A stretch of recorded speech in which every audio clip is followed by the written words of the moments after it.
Assalamualaikum warahmatullahi wabarakatuh. Bismillahirrahmanirrahim. Alhamdulillahirabbil alamin. Wa bihi nasta'inu ala umuri dunya waddin. Wassalatu wassalamu ala asyrofil anbiya'i wal mursalin wa ala alihi wa sahbihi. Asyhadu an la ilaha illallah wahdahu la syarika lah. Wa asyhadu anna Muhammadan abduhu wa rasuluhu la nabiyya ba'dah. Allahumma shalli wa sallim ala nabiyyina Muhammadin sallallahu alaihi wasallam wa ala alihi wa sahbihi. Qala ta'ala fi kitabil karim, a'udzu billahi minasy syaithanir rajim. Bismillahirrahmanirrahim. Ya ayyuhalladzina amanu taqullaha haqqa tuqatih wa la tamutunna illa wa antum muslimun. Rabbi shrah li sadri wa yassir li amri wahlul 'uqdatam min lisani yafqahu qawli. Rabbi habli hukma wa alhiqni bis salihin waj'alni lisanan sidqin fil akhirin waj'alni min warasatil jannatil amin. Subhanaka la ilma lana illa ma 'allamtana innaka antal alimul hakim. Allahumma shalli ala nafi'ah wa qaiman wa ala taqabbala. Raditu billahi rabba wa bil islam dina wa bi Muhammadin nabiyyan wa rasulah. Billahi anta maqsudi wa ridhaka matlubi. Amma ba'd. Bapak Ibu jemaah rahimakumullah. Alhamdulillahirrahmanirrahim. Kita bersyukur kehadirat Allah Subhanahu wa taala. Siang hari ini kita sekalian dalam iman Islam sehat walafiat, sehingga kita bisa menunaikan kewajiban kita sholat subuh berjamaah dan kita lanjutkan dengan taklim. Mudah-mudahan apa kita ini diridhoi dan dirahmati oleh Allah Subhanahu wa taala. Salawat dan salam kita aturkan kepada Muhammad sallallahu alaihi wasallam, keluarga, sahabat dan pengikutnya sampai akhir zaman.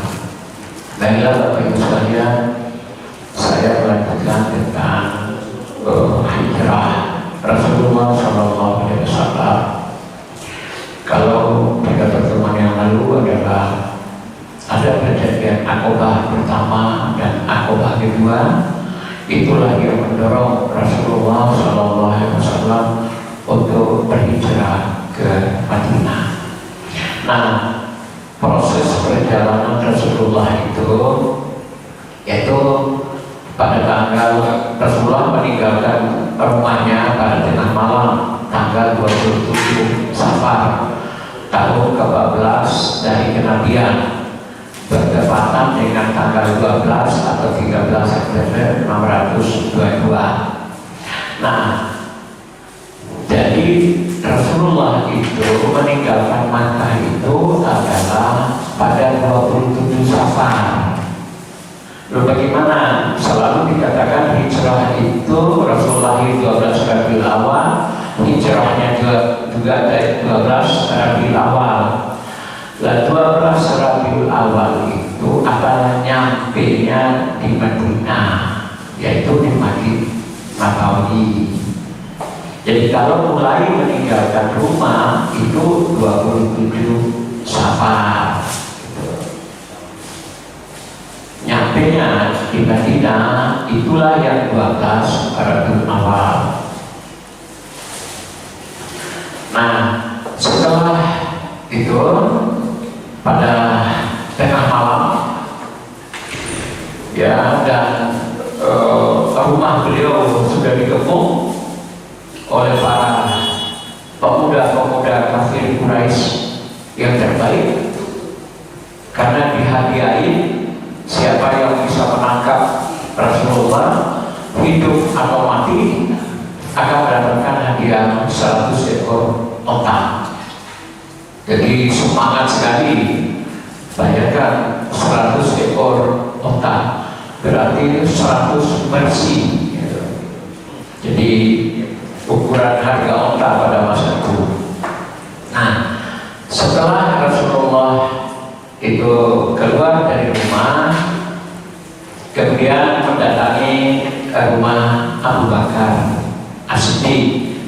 Abu Bakar itu memang awalnya sudah ingin hijrah duluan, karena semua sahabat itu sudah pada hijrah.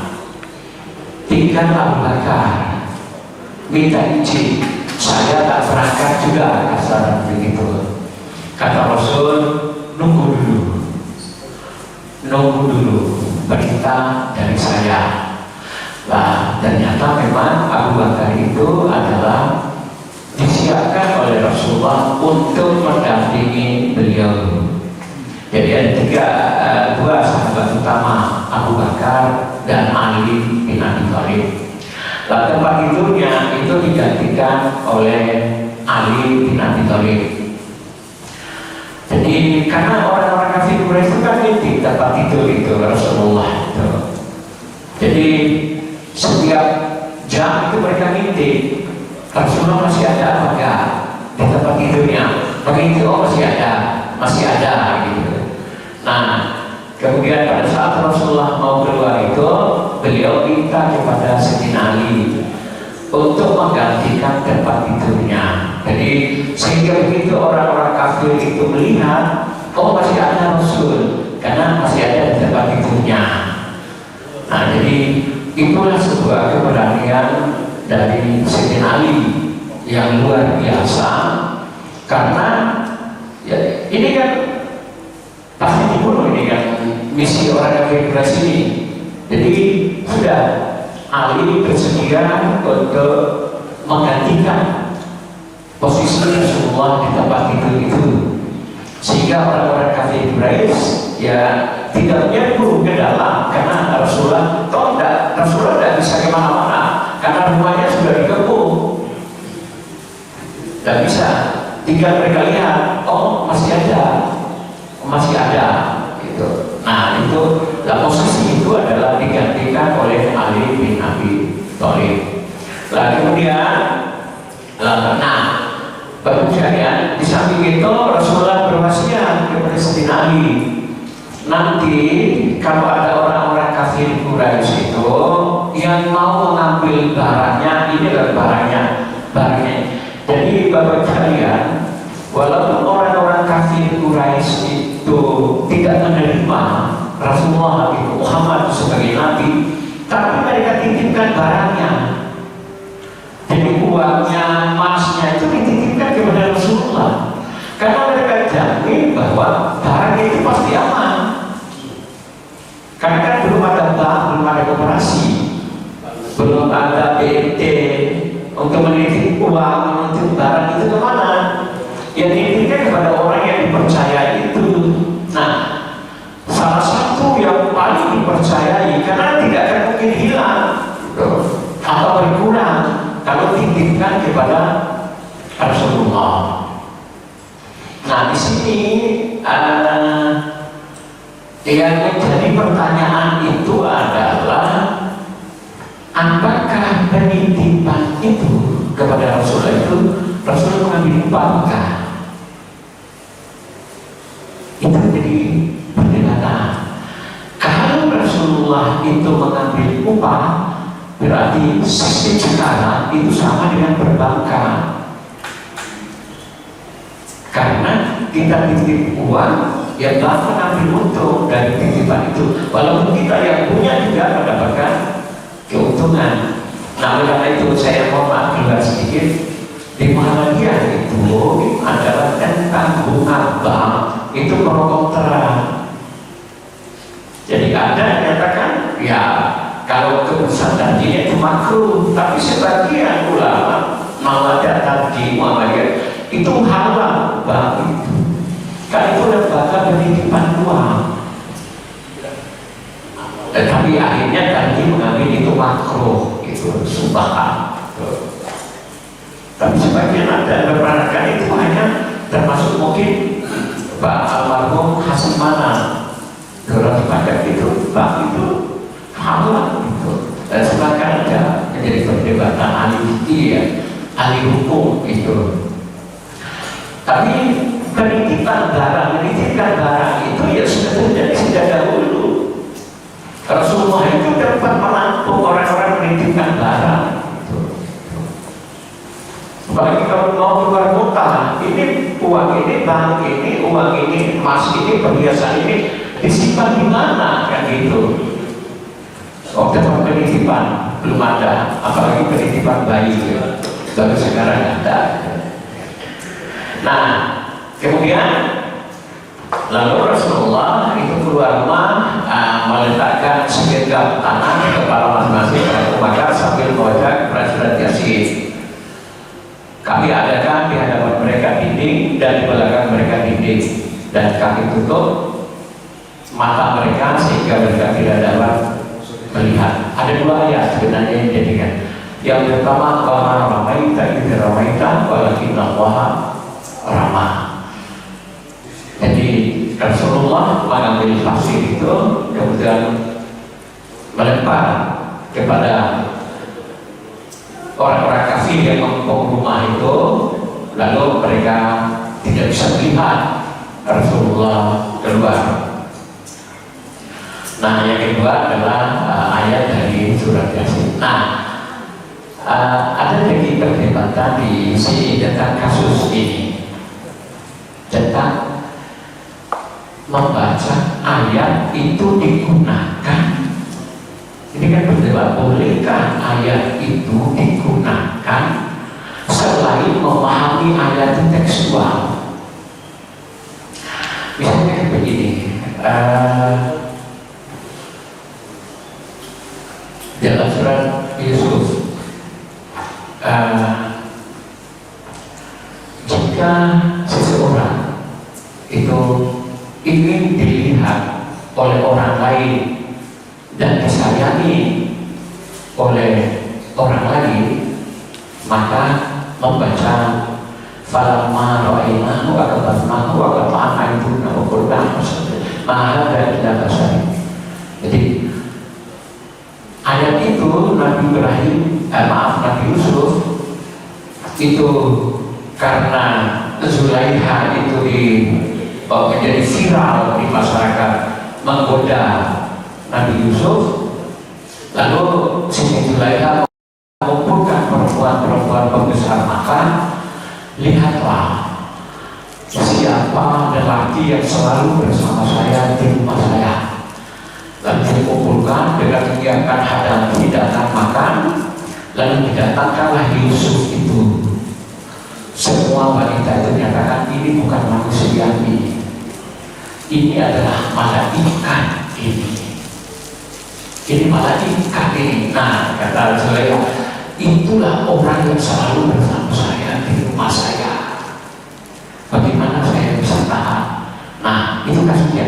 Tapi oleh sebagian yang mereka memahami ayat itu secara pasal ini, ayat itu dibaca jika ingin menemui seseorang agar orang itu tertarik kepada kita.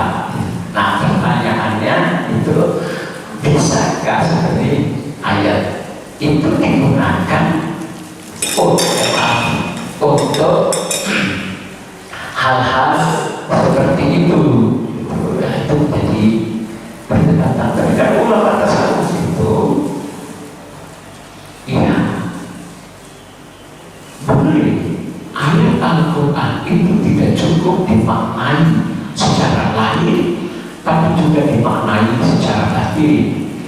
Seperti kasusnya para sahabat Rasulullah itu mengirim para sahabat mengirim sahabatnya untuk menaklukkan suatu wilayah. Kemudian tapi mereka bertemu dengan suku itu, mereka minta tolong untuk agar membantu mereka, tapi tidak ada pun satu pun yang mau membantu para sahabat Rasul. Nah, kemudian kepala sukunya itu digigit ular, diobat tidak ada. Kemudian lalu mereka minta tolong kepada sahabat Rasul itu untuk mengobati kepala suku yang digigit ular ini. Kemudian setelah itu Ja'far bin Abi Thalib itu kemudian membacakan Al-Fatihah sampai 7 kali. akhirnya sembuh, lalu dihadiahi dengan kambing. Nah, sebagian menerima kambing pemberian itu, sebagian ngomong nggak ada, lalu dikembalikan kepada Rasul. Bagaimana Rasul dikasihkan? Nah, jadi tidak apa itu hadiah buat kalian. Oleh karena itu maka sebagian ulama tasawuf itu, jadi ayat-ayat Al-Quran itu bisa juga digunakan untuk hal-hal di luar memaknai ayat seperti teksnya itu, jadi makna spiritualnya. Nah, jadi maka termasuk kalau ditarik ke ayat ini, Faja'na min baina aydihim wa min khalfi sabda fa'asainahu bahwa la yusirun. Jadi kalau dia terhindar, bahwa juga jalan, ya di tengah jalan takutan tadi ada preman atau apa. Nah, itu baca ayat ini gitu. Baca ayatnya atau turun dari rumah, karena kita khawatirkan perjalanan itu membahayakan banyak orang-orang jahat. Ya, ayat ini surat Yasin ayat 9 itu. Nah, sebagian mungkin kawan-kawan dari Salafi itu tidak ada ayat itu digunakan untuk hal-hal seperti itu. Jadi ulama tasawuf baca itu. Nah, itu menjadi perdebatan. Tapi fakta sejarah bahwa Rasulullah membacakan ayat itu. Nah, cuma pertanyaannya adalah, apakah itu faktual Rasulullah mengambil pasir, kemudian lalu melempar kepada pemuda-pemuda itu, ataukah itu hanya sebuah inspirasi saja, seakan-akan bahwa begitu Rasulullah itu keluar, maka pemuda-pemuda kafir Quraisy itu mereka tidak bisa melihat Rasul, hanya sebagai sebuah isyarat, tapi bukan faktual gitu. Tapi kalau sejarawan memahaminya itu faktual, memang Rasulullah melempar itu dengan pasir kepada orang-orang kafir Quraisy gitu. Nah, Bapak sekalian, Bapak Ibu yang sudah pernah ke Makkah, lah inilah rumah kelahiran Rasulullah. Sekarang menjadi perpustakaan. Biasanya itu oleh jemaah haji atau umroh itu pasti akan dibawa ke sini, tapi tidak boleh mendekat karena saya juga sepakat walaupun ini Arab itu kan Wahabi yang menguasai, mengkhawatirkan betul terjadi kemusyrikan, karena orang-orang Muslim itu begitu ke sana itu cium-cium pintu perpustakaan ini, jadi dicium-cium sejagat itu terletak lalu dirusak. Itu juga menurut saya itu kecintaan yang bisa dirumuskan itu. Makanya pemerintah Saudi itu membatasi, tidak boleh mendekat, walaupun pada saat-saat tertentu itu boleh agar kita mendekat ke rumah ini. Ya. Nah, kemudian, ini letak rumah Rasulullah bersama Khadijah. Nah, Bapak sekalian, keluar dari Marwah itu pasti itu ada toilet. Nah, toilet itulah komplek rumahnya Bani Hashim. Termasuk rumahnya Abu Jahal, di situ Abu Lahab itu disita di toilet itu. Termasuk juga rumah Rasulullah bersama Khadijah. Makanya dikecam oleh sebagian kaum muslimin itu, bagaimana rumah Rasulullah bersama Khadijah itu dijadikan toilet di Bapak Ibu. Tapi setelah saya baca dan membuka rumah Rasulullah bersama Khadijah itu, mudah-mudahan Bapak Ibu sekalian dipanggil kembali oleh Allah untuk datang ke Makkah dan Madinah, dan yang sudah kembali mudah-mudahan segera dikembali. Di samping toilet itu ada keramik coklat. keramik coklat itu. Nah, keramik coklat itulah rumah Rasulullah dan Khadijah itu. Jadi rumah Rasulullah itu tidak termasuk dalam komplek toilet, tapi kita jalan menuju ke toilet lewat ini gitu. Artinya apa? Orang-orang Wahabi pun ya masih menghargai lah, tidak langsung coba. Bagaimana kita bisa membayangkan ya, di situ ratusan ayat turun di tempat itu, Rasulullah bersama Khadijah di situ, lahir anak-anaknya di situ, dan kita di situlah kita membuang air besar maupun kecil. Bagaimana rasanya? Loh, apalagi kalau tradisi kita orang Indonesia, loh bekas ujian kiainya aja kan direbutan untuk minum gitu, barokah gitu. Jadi rumah itu, nah ternyata juga pemerintah Saudi itu tidak menjadikan itu sebagai toilet. Rumah Rasulullah bersama Khadijah itu di luar toilet itu. Jadi masih menghargai lah. Dan yang tahu, mohon maaf, jamaah yang tahu yang tidak komplek pemahamannya itu, walaupun mereka kebelan untuk buang air, mereka nggak tahu di situ itu di toilet keluar dari bawah itu. Karena kita kalau selesai sakit pasti di situ kan jauh tempat untuk WC-nya, toiletnya pasti di situ. Karena dia tahu bahwa di sini rumah Rasulullah dan Khadijah itu, mereka nggak mau tahu kemudian bagaimana caranya sampai ke hotel atau cari di WC 3 sana. Nah, jadi Bapak Ibu sekalian, itu di luar komplek toilet itu. Jadi kalau Bapak Ibu sekarang yang ada di dekat betul itu memang toilet wanita. Jadi nggak apa buang air di situ itu. Kan di situ bukan rumahnya Rasulullah dan Khadijah, tapi rumah Rasulullah itu di luar, yaitu di keramik coklat ini. Jadi begini guys ya, memang di Saudi itu pada tempat-tempat yang bersejarah itu mereka akan kasih tanda saja, kasih tanda. Misalnya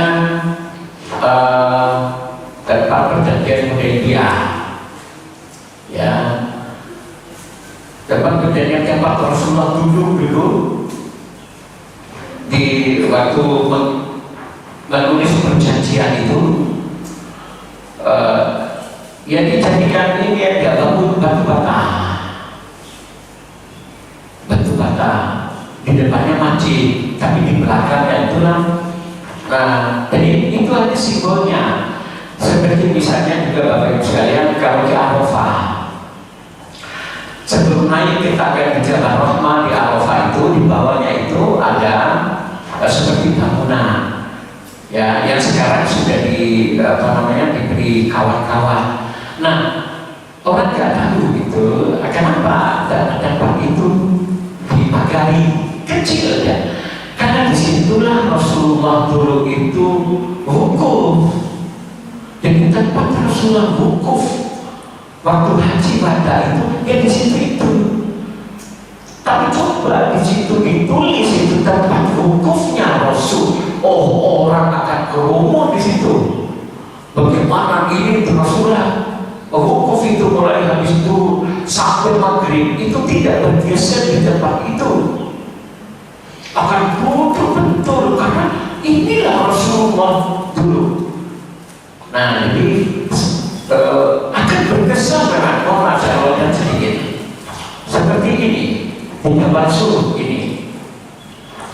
Itu memang ya lagi Bapak Ibu sekalian, karena saya pernah naik ke sini.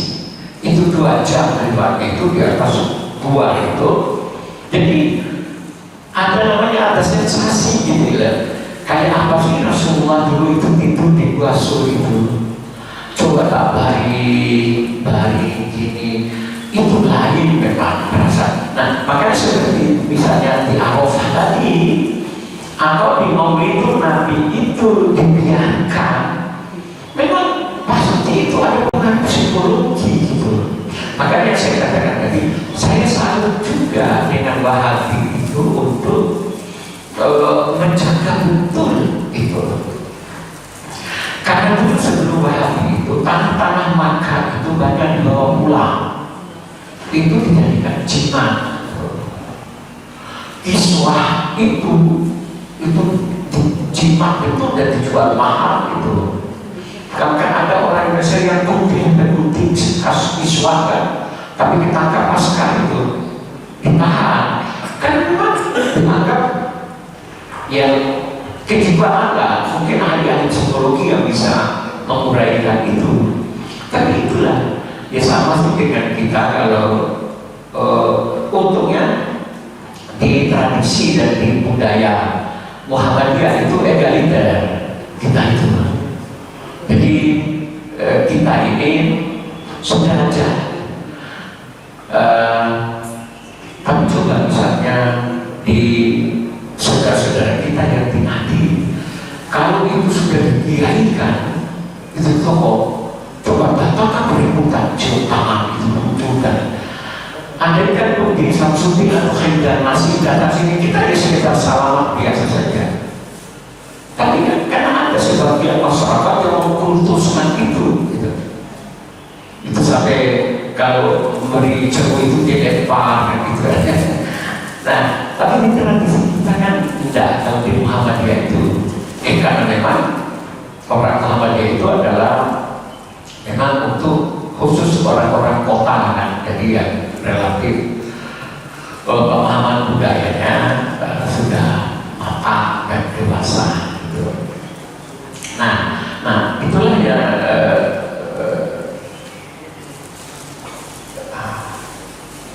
dilakukan oleh Wahabi untuk menghindari pengkultusan seperti itu. Makanya Maulid Nabi itu dijadikan penutupan. Tapi sebelum kita ini tempat lahirnya Rasul, tempat bermainnya Rasul sekitar itu, sampai beliau kawin dengan Khadijah di situ. Gitu. Pasti kan beda rasanya itu, karena ada kecintaan itu. Nah, ini menurut saya letak rumah Rasulullah yang bersama ketiga. Nah, setelah itu lalu Rasulullah bersama Abu Bakar, lalu jalur kalau ke Madinah itu utara, Rasulullah mengambil jalur selatan. Coba Bapak Ibu sekalian hayati memang. Jadi Rasulullah itu dari rumahnya itu menuju ke Gua Sur itu di atas gunung itu. Jadi jalur gunung melewati gunung yang jurang yang kering, yang tinggi, tidak bisa dibayangkan gitu. Jalan di atas gunung gitu. Nah, karena mengambil jalur yang tidak biasa gitu. Jadi Abu Bakar menyatakan biar aku masuk terlebih dahulu, jika ada sesuatu biar aku menghadapinya. Itulah seorang kaum muslimin itu terhadap Rasulullah. Saya saja yang sakit, saya saja yang menderita dengan engkau ya Rasulullah. Kemudian Rasulullah merendahkan badan dan meletakkan di pangkuan Abu Bakar, ya, lalu tertidur. Tiba-tiba ada binatang yang menyengat Abu Bakar. Abu Bakar pernah sakit hingga bertetes air mata dan jatuh di pipi Rasulullah. Ada apa wahai Abu Bakar? Ada yang menyengatku. Lalu Rasulullah meludahi bagian yang disengat hingga hilang rasa sakitnya. Nah, tapi sekalian, setelah Rasulullah SAW itu masuk, kemudian lalu pemuda-pemuda kafir Quraisy tadi itu datang mengejar, karena di jalur utara juga ada, paling ini jalur selatan dan lain sebagainya. Ternyata di gua itu itu ini banyak versi cerita gitu. Ada kodok gitu yang merayap di situ, yang buat semacam sarang gitu. Oh ini tidak mungkin ini ada orang karena ada bekas mana kodok ini dan kincir ini tidak ada tanda. Yang kedua itu sarang laba-laba. Nah, saya lebih meyakini sarang laba-laba itu karena sarang begitu dilihat oleh orang pemuda-pemuda kafir Quraisy ini, mulut gua itu tertutup oleh sarang laba-laba dan sarang laba-laba itu tidak rusak. Kalau ada orang yang masuk melibati pasti sarang ini harusnya sudah rusak, tapi itu karena masih utuh berarti tidak ada orang di dalam.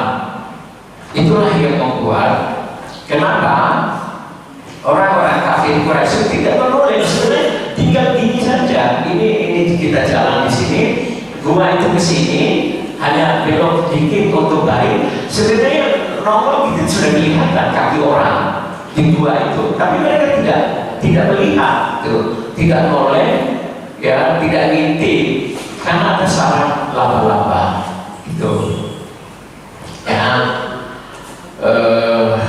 Itu tentang di mulut gua. Kemudian Rasulullah mengobati Abu Bakar yang digigit ular gitu ya. Jadi ini juga jadi sebuah pelajaran bahwa ada yang mengambilnya dari secara intelektual. Jadi ludah itu adalah obat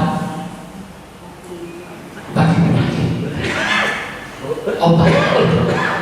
Nah, oleh karena itu Bapak sekalian, mohon maaf misalnya kalau bangun tidur, maka di mana yang sakit itu ambil air ludah, tutupin itu.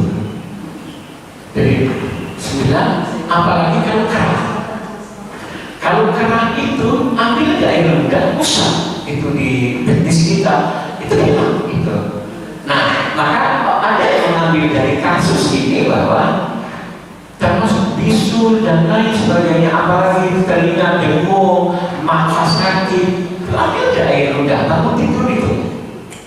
Nah, karena Rasul tadi kan sudah berbalik, sudah tidur, maka bangun tidur dia meludahi Abu Bakar itu sembuh.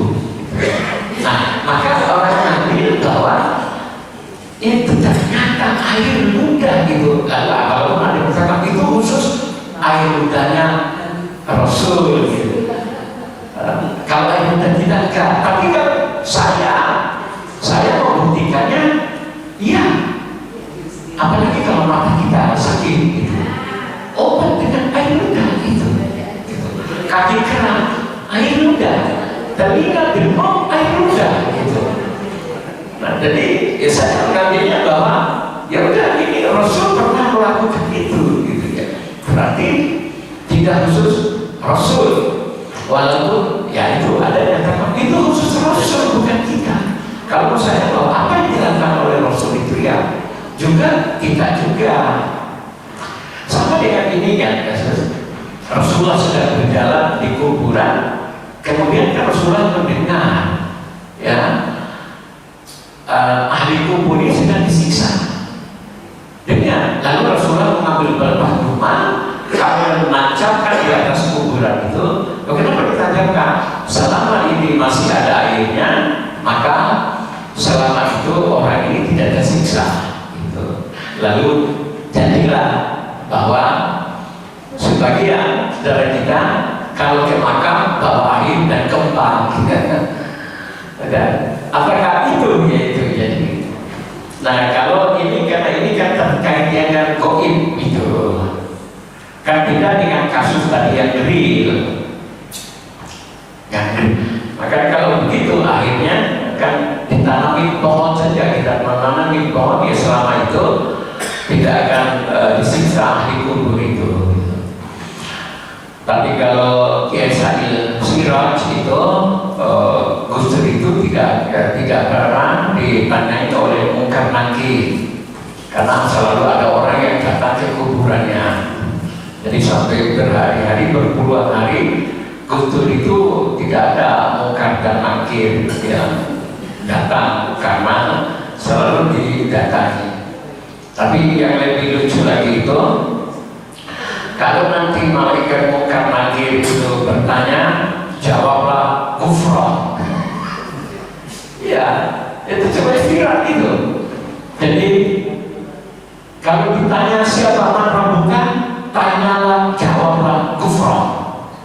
Itu kan yang viral itu, kiai kufra itu yang bisa Tuhan mau menurunkan bala, tapi karena saya nolak nggak turun bala itu. Coba ya, betapa bodohnya itu. Kemudian lagi kan ada Habib itu. Kalau Allah mau menurunkan tangan turun kepada Habib itu, Habib setuju apa enggak? Kalau Habib nggak setuju, nggak turun bicara itu. Allah nggak menurunkan. Jadi betapa konyolnya kan gitu ya, pengetahuan masyarakat. Tapi itu tokoh-tokoh juga itu terserah Habib itu. Allah mau menurunkan bencana, ya Habib katakan jangan, ya nggak turun gitu. Kalau Habib setuju, ya setuju gitu.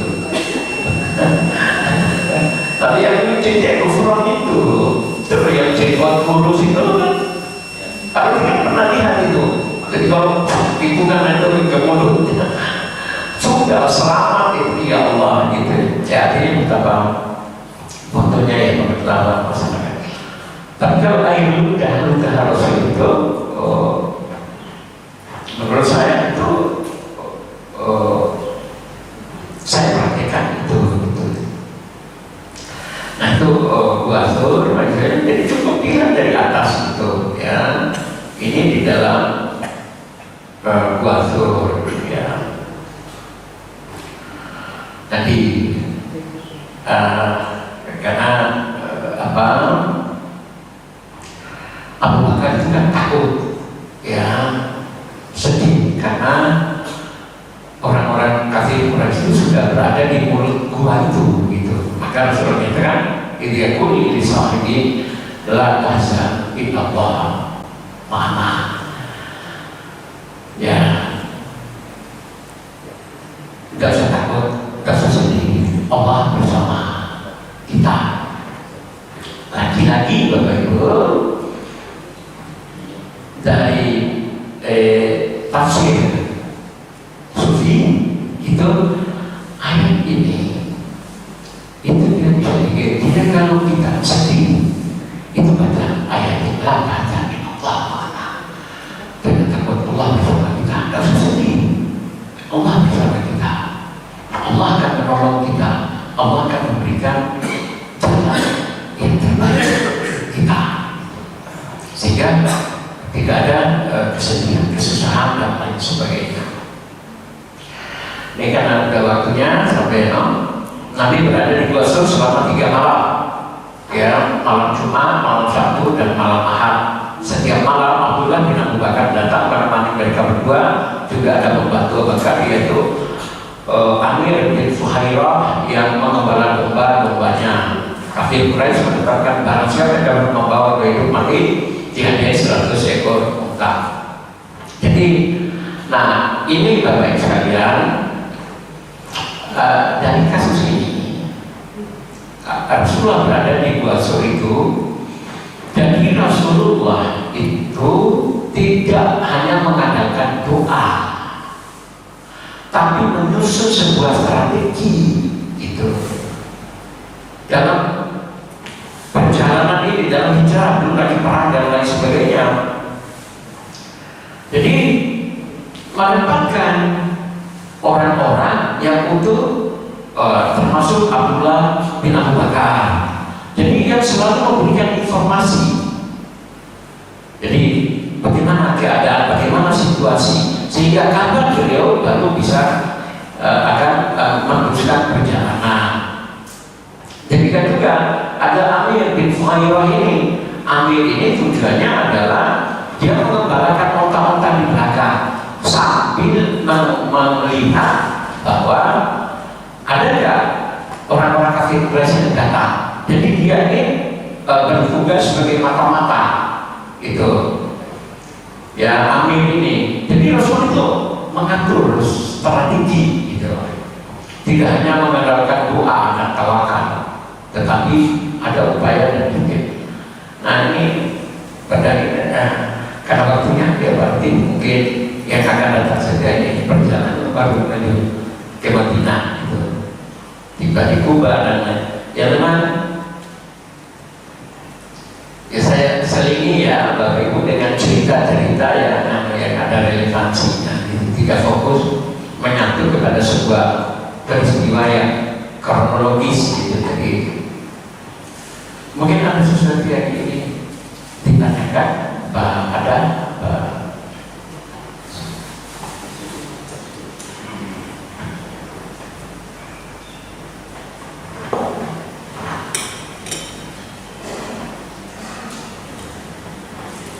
kalau sudah ada, oh ada.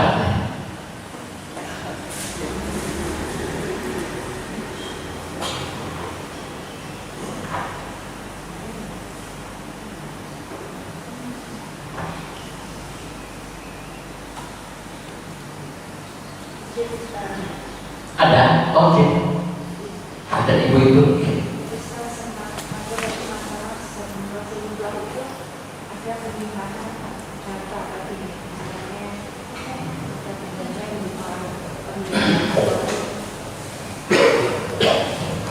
Ya, yang saya Ustaz.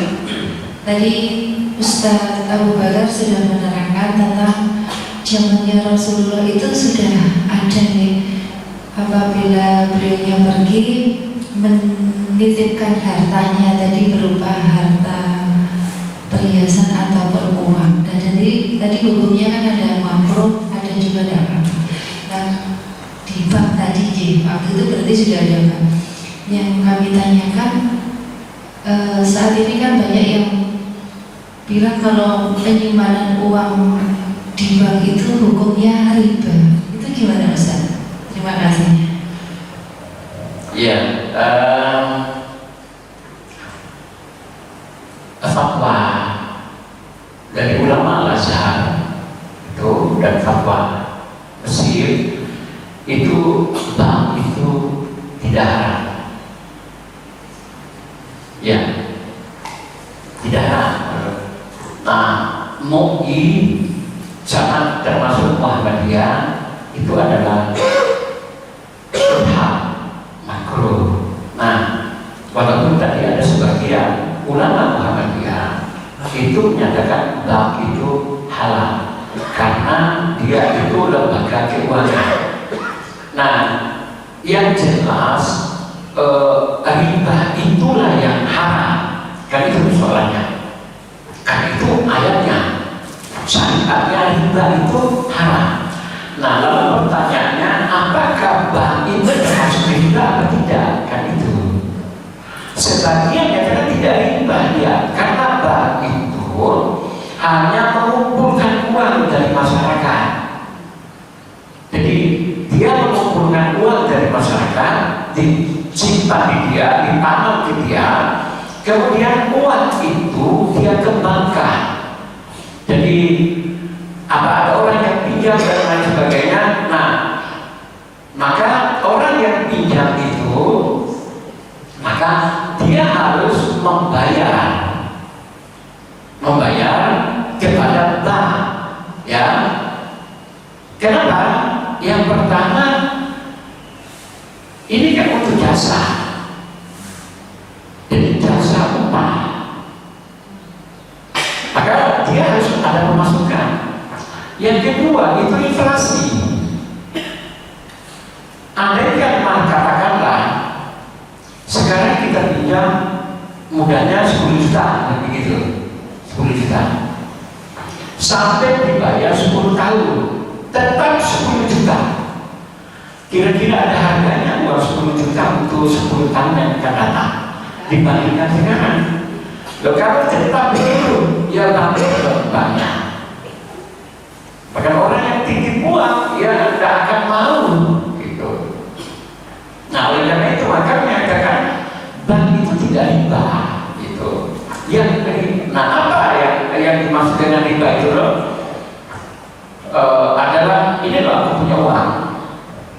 nanti kamu 1 bulan ini uang 100 ini kamu kembalikan 125 ya. Kalau enggak nanti saya sita harta barang. Itu yang langsung, itulah yang baru dikategorikan riba. Yaitu macam rentenir itu. Nah kalau barang itu ya bagi yang tidak yang berpendapat ya halal itu bahwa itu bukan riba ya, itu lembaga keuangan. Coba mohon maaf misalnya apa ada bank, Bapak Ibu punya uang 1 miliar hasil jual tanah, titipkan ke Pak Ridho, kira-kira tenang apa enggak? Apa enggak hilang kira-kira? Coba disimpan di bawah kasur, kira-kira bagaimana? Gitu. Makanya ada lembaga itu yang akan menyelamatkan ini. Gitu. Nah kalau saya makanya kecuali ke rumah ya kan harus utang kredit ya. Kalau yang lain itu kalau usah utang gitu. Hidup tanpa utang itu enak sekali. Kecuali ya sepeda. Tapi sekarang mau punya sepeda motor malah oleh penjual itu dipaksa harus kredit gitu karena mereka banyak untung. Gitu. Jadi kalau bisa nggak usah utang kecuali ya perumahan yang mau tidak mau kan harus utang. Ya, mau ngambil mobil ya utang kredit dan lain sebagainya. Nah, jadi ya itu memang perdebatan ahli fikih. Tapi kalau saya kita nyimpan uang ya kita ya bunganya ya itu untuk sedekahkan dan kecil juga kan bunganya kan nggak besar gitu. Ya sudah itu adalah untuk sedekahkan gitu. Tapi jangan seperti Arab Saudi hanya konyol juga. Arab Saudi itu menyimpan uang di bank Eropa dan Amerika. Itu mereka nggak ambil bunganya. Nah, makanya bunga itu diambil oleh orang-orang bank itu lalu mereka salurkan kepada penyebaran Kristen dan lain sebagainya, fakir miskin. Karena mereka nggak mau ambil bunga itu, karena bunga itu haram. Ada dimanfaatkan oleh orang. Kita ambil bunga itu tidak udah kita semua kaya dan punya simpanan banyak deposito. Dan kita ambil, tapi uang itu ya untuk menolong fakir miskin dan lain sebagainya itu. Ya termasuk itu cuma berkah gitu. Ya dari bunga bangga apa tuh. Hanya ya kita tidak untuk makan gitu. Ya. Jadi itu kalau menurut saya kaitan dengan bunga bank itu. Karena apalagi jasa bank Bapak Ibu sekalian. Kalau nggak ada bank, kita mau ngirim uang 100 juta ke Jakarta, ke kampung, kan tinggal ini sudah nanti di sana dengan ATM. Jadi jasa bank itu luar biasa. Tapi memang kalau bisa itu bank itu memang bank syariah yang murni bank syariah betul ya kalau bisa. Karena bank syariah itu dalam konsep ekonomi itu sebenarnya adalah bank ini menyalurkan uang kepada kreditor ya. Yang kredit itu nyalurkan. Nah, maka ini untuk apa? Dia pinjam uang ini untuk usaha kan gitu. Untuk saya mau mengembangkan usaha dan saya proposal dari ini. Maka bank ini punya kewajiban untuk membantu kreditor itu bagaimana agar usaha itu berkembang, maju. Maka keuntungannya dibagi, yang usaha dapat, yang bank itu saja dapat karena dia punya uang, tapi dia kontrol. Nah, jika ini dia rugi bisnisnya, nanggung bersama. Itu sebenarnya syariat Islam bank itu. Jadi karena dia rugi ya sudah kita tanggung bersama. Makanya dia punya tanggung jawab untuk membantu mengelola ini sehingga dia berkembang gitu.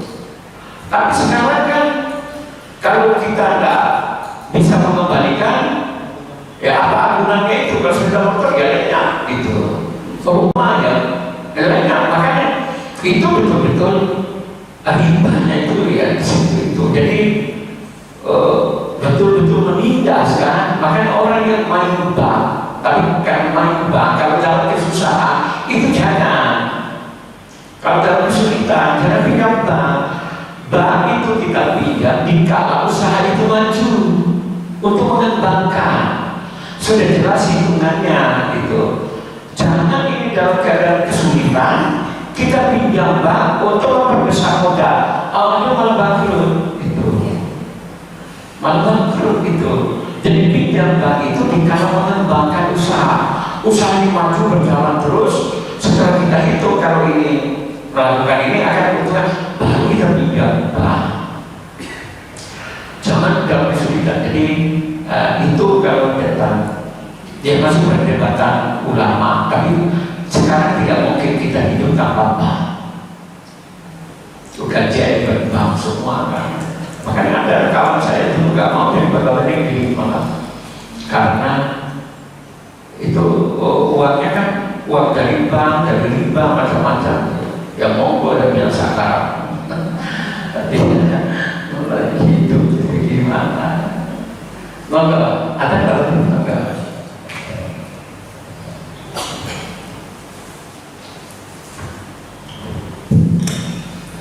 Dan saya Bapak izin bertanya, perjalanan hijrah Rasulullah dari Makkah ke Madinah atau Yasrib juga ini berjalan kurang lebih, ada yang mengatakan 12 hari, 14 hari, 15 hari lagi,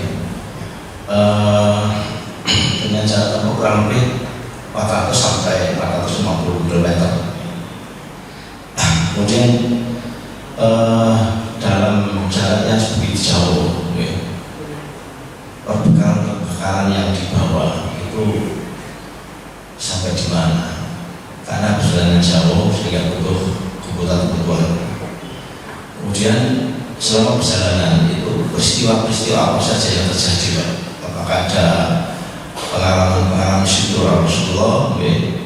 Kemudian perjalanan hijrah ke Madinah ini apakah langsung seketika, mungkin berapa orang begitu, ataukah bergelombang-gelombang gitu? Karena Ali bin Abi Thalib kan masih ada di situ, nah sehingga apakah itu bersamaan dengan Rasulullah ataukah berangkat dulu, ataukah ada perjanjian dengan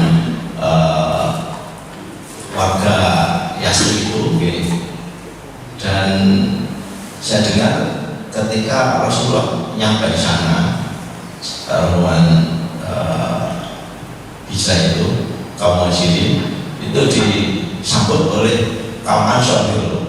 Nah saya dengar itu dengan nyanyiannya, Pak, dengan tolak badru dan sebagainya. Nah ini gimana, Pak? Mohon penjelasannya. Terima kasih. Iya, Pak Robi ini selalu bertanya yang belum. Jadi ini nanti perjalanan menuju Madinah, ya nanti itu apa, bagaimana petunjuk jalan. Lalu tiba di Kuba, kemudian nanti di Kuba malam Jumat, kemudian memasuki kota Madinah, Yasrib, lalu kesudah tadi menyambut kedatangan Rasul. Ini lalu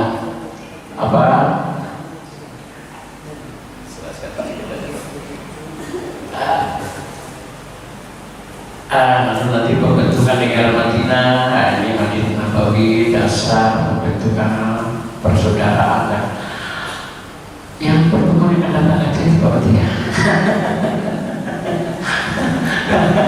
Ya, memang dia nggak ada begini. Yang hijrah pertama kali itu berapa orang gitu, Pak? Apakah siapa?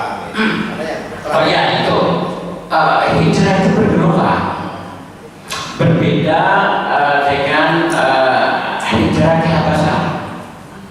Kalau hijrah ke Habasah itu kan gelombang pertama, kemudian gelombang kedua. Kalau ini adalah hijrah itu sembunyi-sembunyi.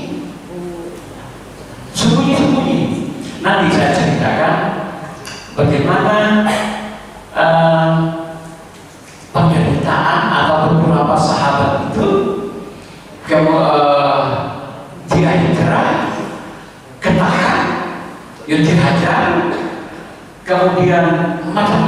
penderitaan itu. Yang hijrah yang secara terus terang itu hanyalah Umar bin Khattab. Umar langsung mengumumkan, besok saya hijrah. Siapa yang mau mencegah saya, silakan temui saya di jalan ini. Kita akan adu kekuatan. Itu hanya Umar, itu Hamzah. Yang lain itu, apalagi budak-budak itu, mereka sembunyi-sembunyi. Bagaimana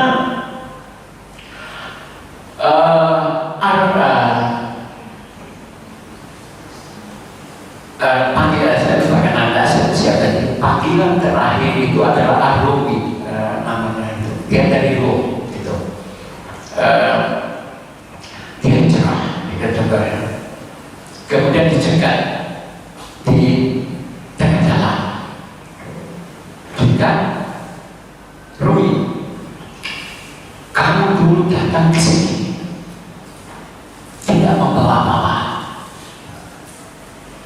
Setelah kamu hidup di Makkah, kamu menjadi kaya raya, hartamu sekian, kudamu sekian, kamu kaya raya. Nah, apa kata Rumi? Semua harta yang saya punyai silakan ambil, tapi biarkan saya untuk hijrah. Jadi kekayaan harta yang sekian banyak itu dia tinggalkan semua demi berhijrah. Itu salah satu contoh betapa para sahabat itu rela meninggalkan semua yang dipunyainya, anak, istrinya, ditinggalkan semua demi hijrah ke Madinah karena atas perintah Rasulullah SAW. Nah, nanti itu bagaimana karakter dan watak atau sikap para sahabat di kala hijrah itu. Oh, luar biasa. Makanya umat yang terbaik itu adalah pada masa itu, yaitu para sahabat itu setelah itu karena memang luar biasa. Coba aja kita ini ya,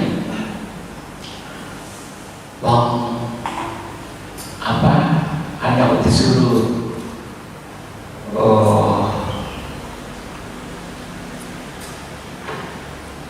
apa ada misalnya kita gitu ya,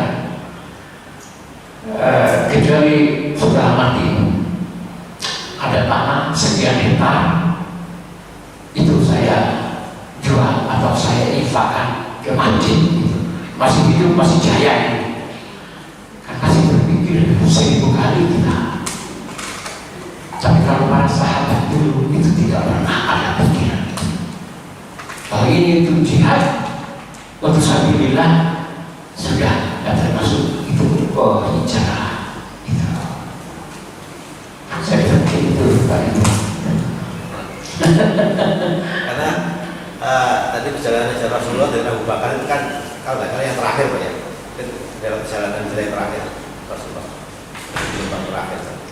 Ya, artinya tapi para sahabat yang muslim itu masih ada yang sembunyi-sembunyi setelah Rasulullah hijrah itu masih banyak ya orang-orang muslim itu yang belum berani untuk hijrah itu. Tapi tandanya hijrah itu kan hijrahnya Rasul itu. Masih ada, dan setelah itu banyak sebelum terjadi perang Badar, menjelang perang Badar itu juga hijrah gitu. Termasuk Abdullah bin Abbas, bukan Abbas bin Talib yang kemarin itu, Abdullah bin Abbas itu hijrahnya itu belakangan. Masih banyak ada sahabat-sahabat yang belum hijrah setelah Rasulullah hijrah gitu. Itu waktunya ya banyak sekalian gitu.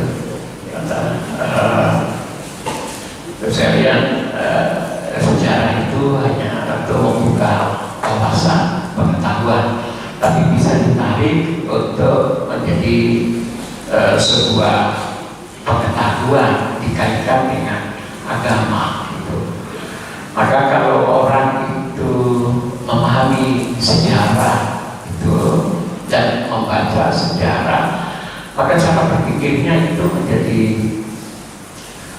dalam tanda kutip mohon maaf itu akan luwes gitu. Karena ada peristiwa ini ya, seperti yang tadi itu ayat boleh nggak digunakan untuk doa, untuk diri, untuk menghadapi orang gitu. Nah ada kasus, ada kejadian ini gitu. Akan kalau kita tarik dari kasus sejarah, oh ya boleh saja ya kan gitu. Kalau dari kata sejarah, nah bagus sekalian, jadi apa yang saya sampaikan ini, jika itu benar itu semata-mata hidayah Allah. Kalau ada yang salah itu karena kelemahan atau ibadah saya, karena itu saya mohon maaf. Kita akhiri kajian kita dengan doa kepada Allah Subhanahu